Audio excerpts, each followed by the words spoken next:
नमस्कार मेरे प्रिय छात्रों, बीए द्वितीय वर्ष के तृतीय सत्र के कक्षा में आप सभी को मनपूर्वक स्वागत करते हुए आपके पाठ्यक्रम के लिए चयनित महाभारत की कथा पर आधारित जो माधवी एक श्रेष्ठ एक ऐतिहासिक नाटक है और एक भीष्म साहनी द्वारा लिखा हुआ एक माधवी एक सर्वश्रेष्ठ नाटक आपके पाठ्यक्रम के लिए चयनित हैं। तो देखिए, आज बीती कक्षा में हम इस नाटक के दूसरे अंक का पहले दृश्य के बारे में हमने अध्ययन किया है।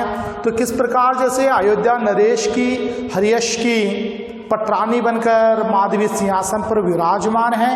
ययाति महाराज के एक आश्रमवासी क्या है मारिच उत्तराखंड की लंबी यात्रा कर कर जैसे माधवी के रहन सहन के बारे में और उसने किस प्रकार वो पटरानी बनी है, उसका भविष्य कैसे अतंत्र है, केवल उन्हें 200 अश्वमेध घोड़े मिलने वाले हैं और ययाति महाराज की पूरी चर्चा एक दानवीरों में कैसे होने लगी है। तो देखिए, मारीच और ययाति के संवाद से बीती कक्षा में हमने चर्चात्मक रूप से जानकारी हासिल की है। तो देखिए आगे, यदि माधवी चाहे तो उसे मुक्त कर देंगे।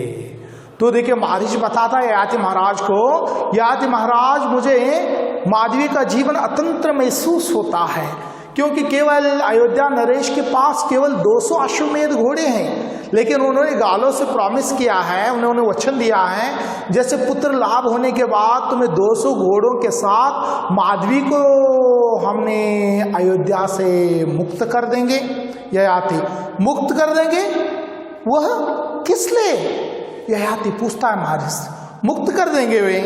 मारिच, गालों ने हट किया था कि वह केवल 200 घोड़े लेकर माधवी को वहां नहीं छोड़ सकता। जानते हो वो हमेशा अपनी पटरानी क्यों नहीं बनाएगा? तो गालों ने हट किया, मैं 200 घोड़ों के लिए माधवी को हमेशा के लिए आपके पास नहीं छोड़ पाऊंगा, मुझे 800 अश्वमेध घोड़ों की जरूरत है। तो इसलिए मुझे ययाति महाराज ने उनकी पुत्री, एकमात्र पुत्री को मुझे दान में दे दिया है, इसीलिए उन्होंने 200 अश्वमेध घोड़े पुत्र लाभ होने के बाद मुक्त करने का वचन दिया है। ययाति, यह तो अच्छा नहीं हुआ। और गालव कहाँ है? ययाति महाराज मारिच से पूछता है, ये बिल्कुल अच्छा नहीं हुआ, लेकिन गालव कहाँ है? वो मेरी बेटी को छोड़कर चला गया। मारिच, कुछ समय पहले गांव हमारे एक आश्रमवासी को काशी की निकट मिला था।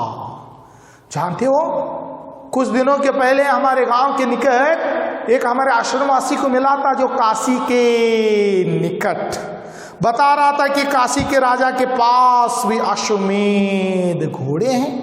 गालव हमारे आश्रमवासी गांव के नजदीक एक व्यक्ति को मिला था, बता रहा था कि काशी के राजा के पास भी अश्वमेध घोड़े हैं। याति, काशी नरेश के पास? क्या बता रहे हो तुम?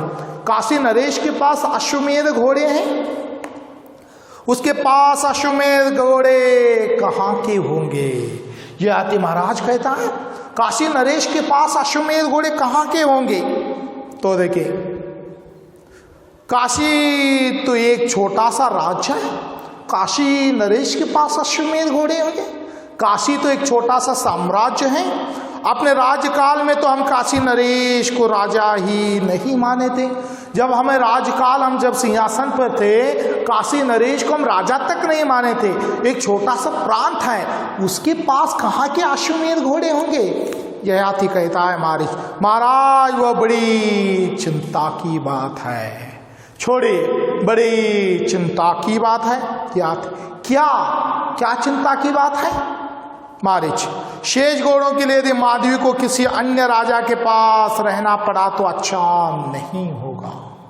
महाराज, और शेष घोड़ों के लिए माधवी को और दूसरे राजा के पास रहना पड़ेगा, दूसरे राजा के पास रनिवास में रहना पड़ेगा। महाराज, ये बिल्कुल अच्छा नहीं होगा, वो आपकी मर्यादा का प्रश्न है। महाराज, मारीच ययाति से कहता है, और शेष घोड़ों के लिए दूसरे राजा की पटरानी बनना पड़ेगा, ये बिल्कुल अन्याय है। वह राजकन्या है, यह उचित है कि वह अयोध्या नरेश की महारानी बने। वो भी क्या है, जैसे एक राजकन्या है माधवी, कोई सामान्य स्त्री नहीं है, वो अयोध्या नरेश की पटरानी बने। यही सही होगा, यही अच्छा होगा महाराज, नहीं तो आपकी मर्यादा का प्रश्न है, कहते हुए मारीच कहता है। ये आती तो इसमें मैं क्या कर सकता हूं मारीच? ये आती महाराज मारीच से पूछता है, तो मैं इसमें किसकी मदद कर सकता हूं, मैं क्या कर सकता हूं? मैं अपनी एकमात्र पुत्री को तो दान में दे दिया हूं मारीच।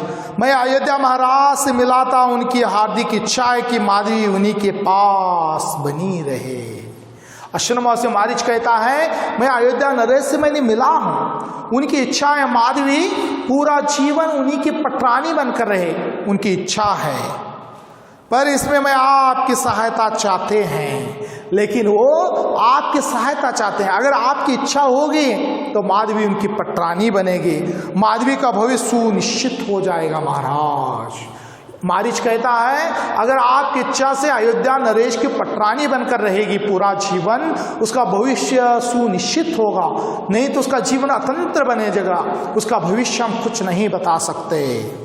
ये आती, मैं क्या सहायता कर सकता हूं मारीच?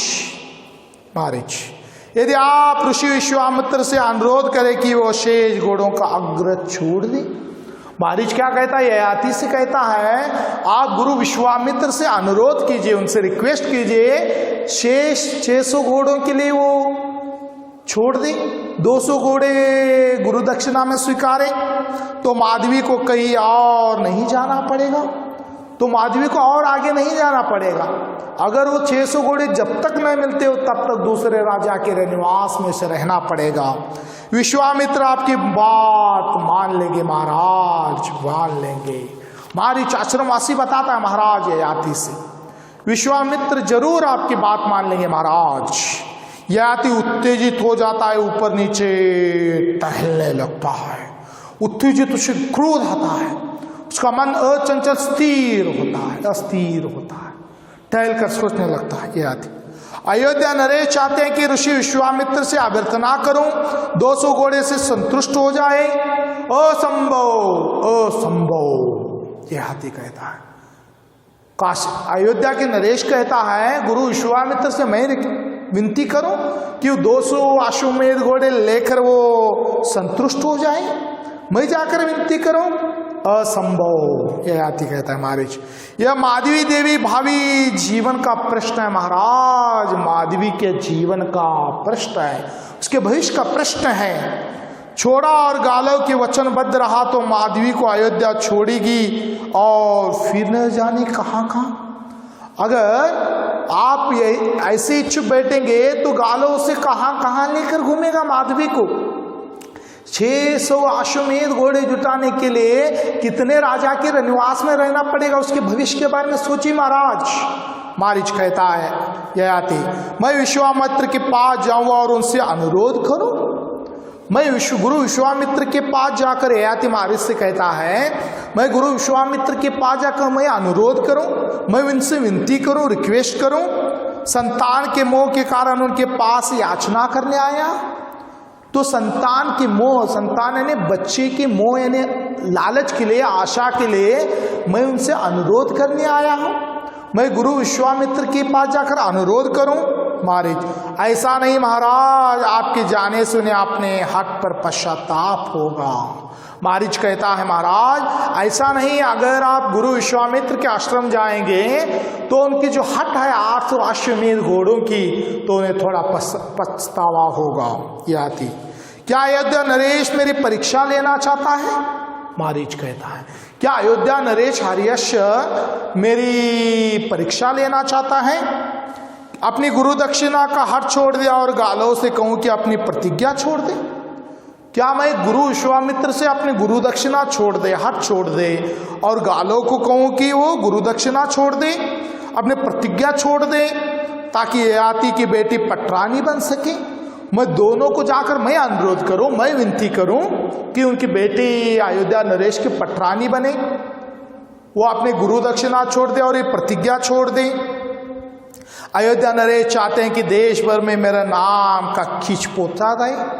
क्या अयोध्या नरेश चाहता है कि पूरे देश के कोने कोने में मेरे ऊपर कीचड़ उछाला जाए, मेरी बेइज्जत की जाए, मेरा अपमानित किया जाए, इतिहास के पन्नों में मेरे कीचड़ उछाला जाए मेरे इतिहास के ऊपर? वे चाहते हैं कि मैंने सुख के लिए अपने कर्म से गिरूं। क्या अयोध्या का नरेश उसके सुख के लिए, उसके भविष्य के लिए मैं नीचे गिरूं, मैं इतना मोह में लुप्त हो जाऊं? कहता है मारीच। इसमें माधवी का हित है महाराज, माधवी का हित है।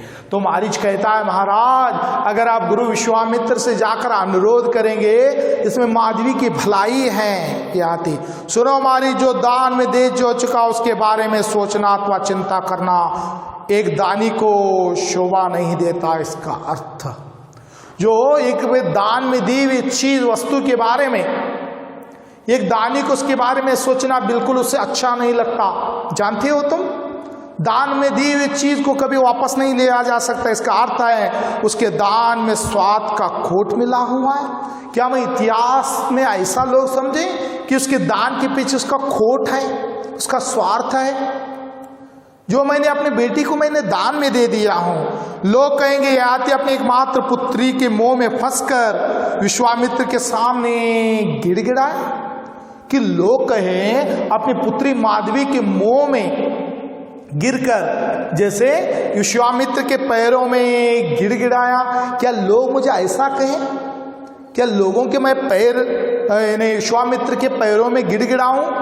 मारीच, माधवी इस आश्रम से जा चुकी है महाराज, माधवी आश्रम से जा चुकी है। माधवी तुम्हारी बेटी नहीं है, लेकिन उसके भविष्य के बारे में सोचना है महाराज। हमें उसके आने वाले कल के बारे में सोचना है। माधवी के बारे में सोचो मारीच।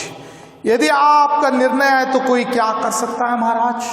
अगर यही मारीच कहता है महाराज, याति से कहता है यही आपका अंतिम निर्णय है तो हम क्या कर सकते हैं? याति, हर्यश मुझे परीक्षा में डालना चाहता है। जानते हो अयोध्या का महाराज हर्यश मुझे परीक्षा विडंबना में डालना चाहता है। वे मुझे अपने कर्तव्य से विमुख करना चाहता है। अयोध्या नरेश अपने सुख के लिए मुझे कर्तव्य से विमुख करना चाहता है। पर उन्हें मालूम होना चाहिए याति कर्तव्य की आग में बहुत तप चुका है। अयोध्या नरेश को मालूम होना चाहिए याति अपने कर्तव्य की आग में जल चुका है, हजारों बार जल चुका है। जानते हो विश्वामित्र क्या सोचेगा? जानते हो अगर मैं उससे जाकर विनती करूं, अनुरोध करूं, तो गुरु विश्वामित्र मेरे बारे में क्या सोचेंगे? जानते हो मारीच? खिन्न सी आवाज में, क्या महाराज क्या सोचेंगे? क्या महाराज क्या सोचेंगे? तो देखिए गुरु विश्वामित्र मेरे बारे में क्या सोचेंगे जानते हो? कहता है।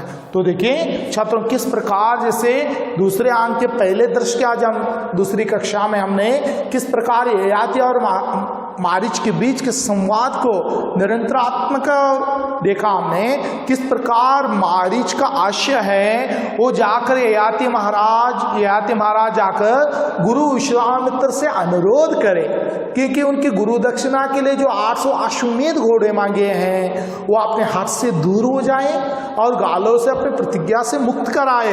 तो अयोध्या के हर्यश नरेश के दरबार में माधवी हमेशा के लिए पटरानी बने रहे। तो मारीच एक भविष्य के उद्देश्य से, उसके जीवन के स्थिर के उद्देश्य से उसका जीवन अस्थिर महसूस होने लगा है क्योंकि अयोध्या नरेश के पास केवल 200 अश्वमेध घोड़े हैं। तो इसीलिए ययाति कहता है, लेकिन ययाति भी दानों में वीर है और कर्तव्य परायण है। ययाति कहता है मैं अपने बेटे के मुंह में, पुत्र के मुंह में गिरकर मैं गुरु विश्वामित्र के पैरों में गिड़गिड़ाऊं? मैं क्या अयोध्या नरेश मेरी परीक्षा में डालना चाहता है? क्या मुझे विडंबना में डालना चाहता है? तो देखिए किस प्रकार जैसे ययाति महाराज यानी अपने कर्तव्य से विमुख नहीं होना चाहता। मारीच से कहता है कोई वस्तु दान में दी गई वस्तु हो, कोई चीज दान में दी गई हो, उसके बारे में सोचना ये सबसे बड़ी गलती है। तो मेरी बेटी को, एकमात्र पुत्री को मैंने दान में दे दिया है, उसका भविष्य गालव के हाथ में है। क्या मैं कर्तव्य विमुख हो जाऊं? अगर मैं जाकर गुरु विश्वामित्र के पास अनुरोध करूं तो मेरे बारे में क्या सोचेंगे? जानते हो ये गालव, जानते हो मारीच, गुरु विश्वामित्र मेरे बारे में क्या सोचेंगे? मारीच से सवाल करता है ययाति महाराज। तो छात्रों, आज हम कक्षा तो आज कक्षा हम यही रुक जाते हैं। अगली कक्षा में यानी गुरु विश्वामित्र के पास जाकर ययाति महाराज अनुरोध करता है नहीं, मारीच की बात मानता है नहीं। इस नाटक के तीसरे कक्षा में, पहले दर्श के तीसरे कक्षा में हम अगली कक्षा में और विवरणात्मक रूप में, अध्ययन चर्चात्मक रूप में आगे बढ़ेंगे। तब तक के लिए आप सभी को धन्यवाद। तब तक के लिए मुझे इजाज़त दीजिए।